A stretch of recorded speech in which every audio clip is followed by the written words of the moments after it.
Hey guys, welcome to day 10 of the 14-day challenge. So today we're going to be talking about movement that actually fits into a normal day. So we're not talking about a 2-hour gym session, going beast mode, just simple, realistic movement that you can layer into your life to improve insulin sensitivity, energy, and your mood.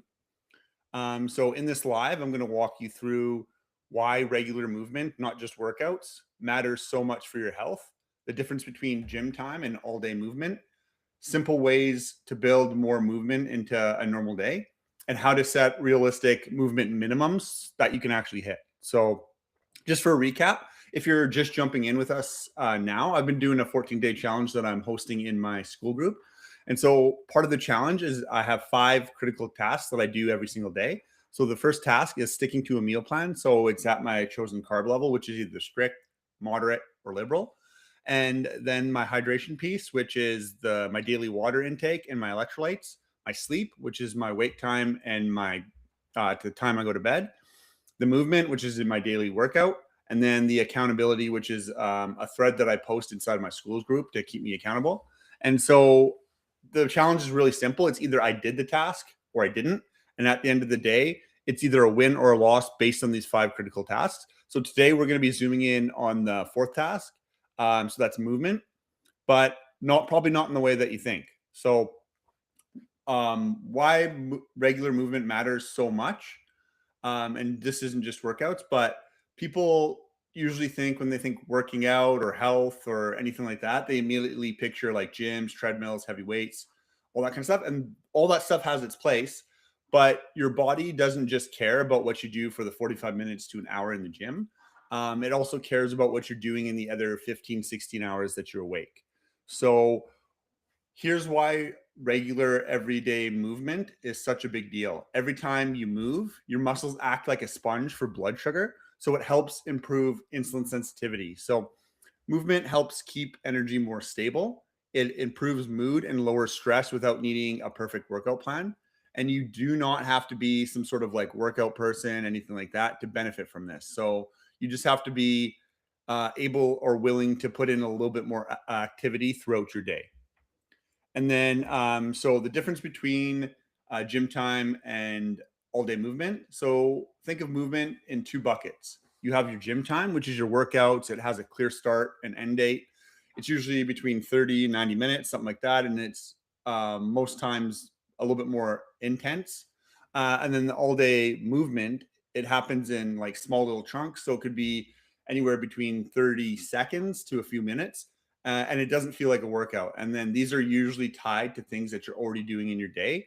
So both of these buckets are useful. But if you're busy with a job, a family, real life responsibilities, your all day movement is where you're going to win in the long term. So let's talk about some simple ways that you can incorporate the movement into your day, so that it can help with your insulin, your joints, and your energy. So some simple ways to build more movement into your day. I just want you to think about it in terms of less in terms of exercises and more in terms of just like moments of your day. So you already have built-in moments in your day. So like when you wake up, before or after meals, short breaks between tasks, you can attach tiny bits of movement in those moments. Like it doesn't have to be anything crazy, just enough to get the muscles working and the blood flowing. So some examples of how this might look are maybe a short burst of movement when you first get up. So it could be just like a quick set of jumping jacks. Maybe you do a set of push-ups. Maybe you do some air squats, something like that. Just something to get the blood flowing right away in the morning. And then a quick bit of movement maybe after you eat. So it could be like an after meal walk. It could be, again, you just do the jumping jacks, something like that. Just anything to get moving. Maybe like you'll do some sort of stretching break or like a standing break if you're sitting for a long period of time, just to get the body moving. So you're not just sitting idle all day. Um, and then something that I do is oftentimes like when I'm waiting for my morning coffee to brew, I'll do a set of squats or I'll do a set of push-ups, something like that.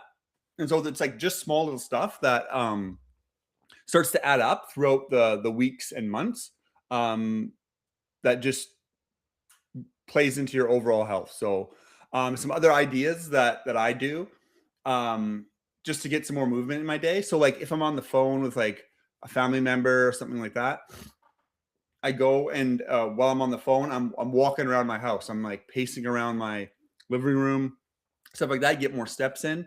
And then another thing I do is if I'm going to the grocery store or any store, I just park further away in the parking lot, like especially the grocery store. I just park super far away. That way I'm getting more steps in just going and doing my grocery shopping.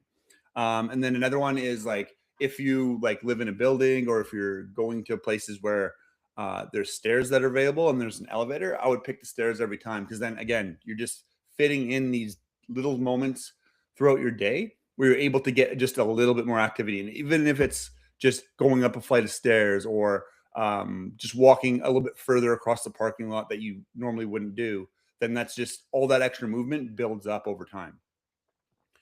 And so here's a little bit of a mindset shift here. So instead of like thinking about, I need to work out for an hour, just switch up and start thinking about what your minimums can be. So, like, what are things that you can even hit on your worst days? So, these will be something that you'll call your floors. So, these minimums should be doable or so doable that you can hit them even when you're busy, when you're tired, when you're not feeling very motivated. Because if you hit your minimums, then you win the day for movement, and anything above is just a bonus for you. So you're going to want to ask yourself, what is the bare minimum I can do each day, no matter what? So you don't want to worry about what other people are doing. This is just something you'll actually do and you won't miss. So you can always come back and just like increase the minimums or build up to having multiple, but you need to set the bar for yourself. So some examples of some minimums. Um, and just these are just numbers for examples, like, so don't think that you need to hit these numbers or anything. You can start where you're at. So the first one would be like a step count. So maybe you want to do sit between 6 and 10,000 steps per day. Maybe it's just having a daily walk for a set amount of time, like between 10 and 20 minutes, something like that. Maybe it's just you want to have a bare minimum that you at least need to do 15, 20 minutes of some sort of intentional movement per day. You can even have it set for like a minimum set for the week. So maybe you want to do 2 or 3 strength training sessions per week. And if that's doable for you and you can do that week on week, then that's a good thing to have in place. And same with like maybe cardio, you'll have 3 or 4 cardio sessions per week, something like that. And obviously this stuff will change depending on your goals. Because if you're trying to gain muscle, your minimums are going to be different than if you're trying to run a 10K, for example. And so let's jump into the day 10 power list. So again, I'm doing a 14-day challenge in my Skool group. And so these are the 5 critical tasks that I'm doing every single day. So the first one is meals. And so basically I had it pretty easy yesterday. I had the pork chops, my bulletproof coffee for the breakfast. And then I had a rib steak, which I was super stoked about. I love rib steaks. I don't get them all the time because they're pretty expensive. But then I had that with onions. So if you've been following along, basically my daily like calories and protein are pretty consistent. This day was a little bit more calorie heavy and protein heavy, but usually I'm getting around 185, 200 grams of protein, usually around 22 to 2,500 calories per day. And then my fat's been consistent over 150 grams. And then my carbs have been under 25. This is a lower day today because I was eating more meat heavy. So my carbs weren't very high at all. But it's been pretty consistent because all I'm doing, I'm literally just focusing on having under 25 grams of carbs and I'm just eating till hungry. And it's just pretty much working out pretty within the ballpark every single day of these different macros here. So then we'll get into the hydration piece. So I was able to hit my 3 liters of water, my electrolytes again. And I can't stress this enough. Just having a water bottle right by where you're sitting, where you're working, just in your field of view, it helps me so much being able to just sip on water all day instead of just like chugging it later in the day to try to hit the targets for this challenge. But no, I was able to hit that. So that was a win today. I kept to my sleep routine. So again, the reason for this is we're setting our circadian rhythm. We're keeping a consistent bedtime, consistent wake time.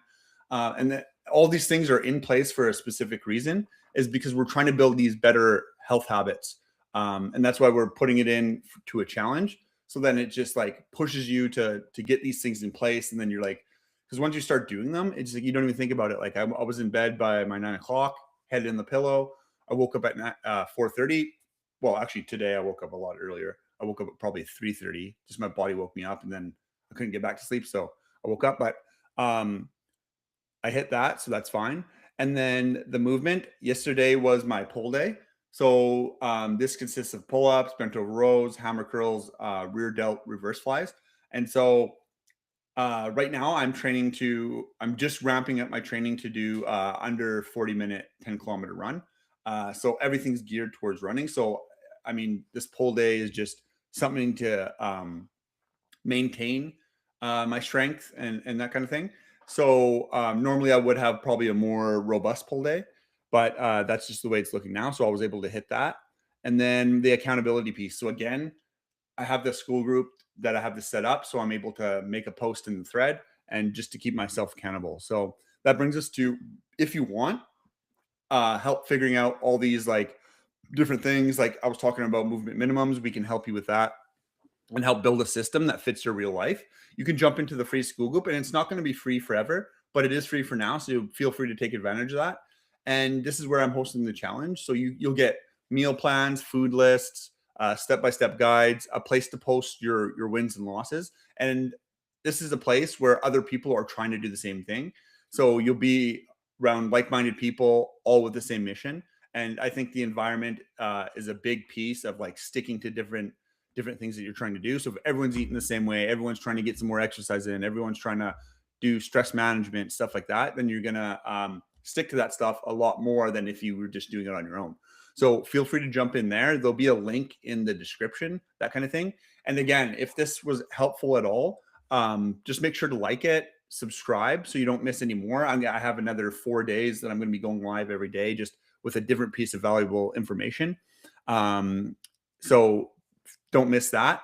And again, if you do have questions, feel free to drop them in the comments and then I'll look at them. And if I need to address anything for my next live, then I'll definitely go over them. But that's all I got for you today. So make sure to lock in your movement minimums and I'll see you on day 11. So catch you later.